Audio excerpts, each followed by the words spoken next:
what is the priority now? I don't even know if free agency is over for the Niners, but let's just say they can't move Jimmy and they have no cap room. So let's just say it is.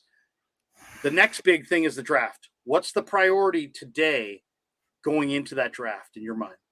It's position-wise. Yeah, to me, what I would do every year, I say this, but I always go secondary. I will go secondary. I think they need a playmaker in the secondary. They need a starting safety. They need a starting nickelback.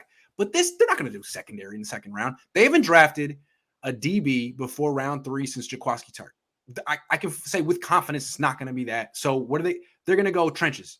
They're going to get an offensive tackle or an edge rusher, and they probably could do better with an edge rusher. It seems like a strong edge rushing class, but if McGlinchey can't play this year, what are you going to do at right tackle? Is it just going to be Justin School? Is that the plan? Like, they might have to draft an offensive tackle at 61, and I don't know. I mean, is there one worth that pick? Would it be a reach? That's what I think they're going to end up having to do. They're being very closed-lipped about McGlinchey. Yeah, I mean, let's be honest here. We talked about this before, about the Super Bowl window. The Niners don't have a Super Bowl caliber offensive line right now. No. They don't. No.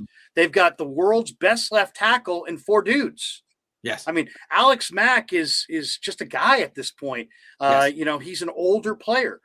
And they didn't even say he's going to play this year. They said he's leaning toward playing, which Banks couldn't even be. Word they say before the draft. Banks wasn't active, but more than 2 games and never saw the field. He's your projected starter at left guard. Jalen Moore started every snap at left tackle in the preseason, never to be heard from again. Brunskill is stopgap at best at right guard, and McGlinchey may not be healthy. That's a major injury, tearing the quad muscle off the bone. Yeah. To the idea that he's just going to step right in. And what was his weakness? His weakness was he wasn't good against speed rushers and pass pro. So I don't look at this team right now as being a Super Bowl contender for that reason alone. Forget the quarterbacks. Let's just look at the offensive line. You are not a Super Bowl contender when you have 1 good offensive lineman out of 5. You got to have – they don't have an offensive – their offensive line right now is 1 great player and 4 question marks, and that's not championship caliber line. So to me, that's quietly where this thing is backslid, where, it's a lot of question marks. Question mark at right tackle, right guard, left guard, center.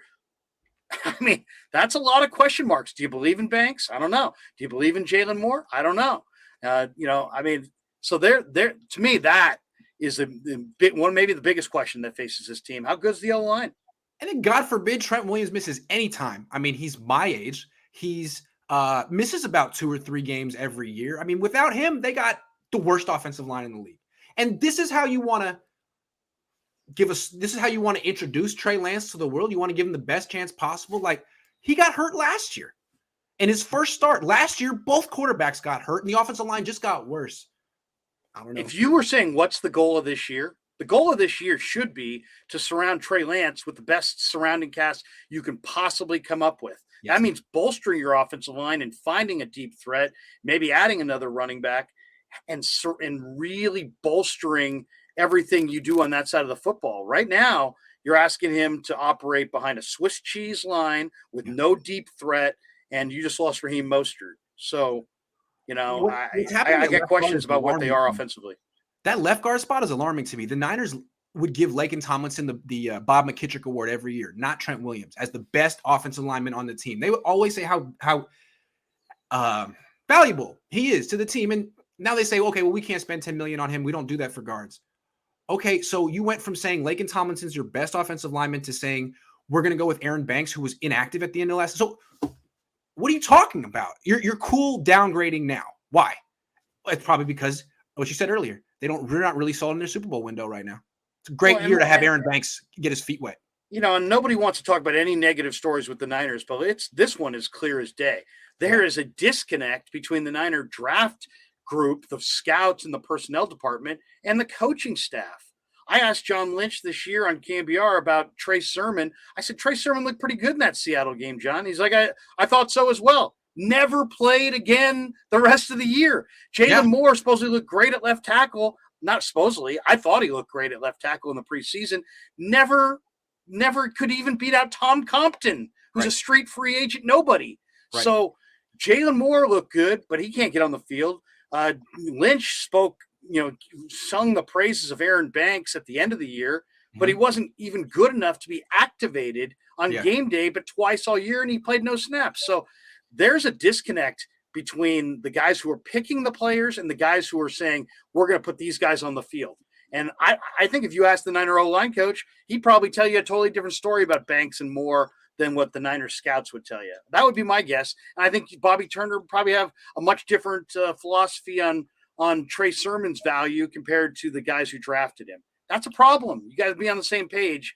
I would imagine the coaches have some process, some part of the process in the draft evaluation deal in the spring, but maybe not, because they acted like they didn't want the players that the front office provided for them this year. Right. And we're talking about the Niners draft priority. Like what's disconcerting about the offseason for them is they have several. They have several. Right. And they don't have a first round pick. They didn't get a pick for Jimmy Garoppolo. They probably were counting on it. They didn't get it. And so now you're extremely reliant on the draft because you didn't really do much in free agency. And like, you need a bunch of contributors from this draft, and they're all going to be drafted after the 60th pick. Like, all right, well, some of those guys aren't going to contribute. Some of them are going to be straight up busts. You're not the best drafting team. What could go wrong? Yeah. Other than that, good offseason. Yeah, I mean, and there are people that are literally saying, you know what? Their number one need was corner and special teams, and they addressed it, and I'm fine with them. What are you watching? Their number one need was either pass rusher, nickel corner, free safety, wide receiver with speed, 3 different spots on the offensive line, and none of those things got filled. None. So how could you have a great offseason if you still have all of your primary needs still unfilled? Yeah, it was one of the goals of the offseason turning the offensive line into a straight up liability. Like, is that what you wanted to do? That's cool. You trust Aaron Banks that much. I don't believe you. I call your bluff. So we'll see. We'll see. All right. We'll see.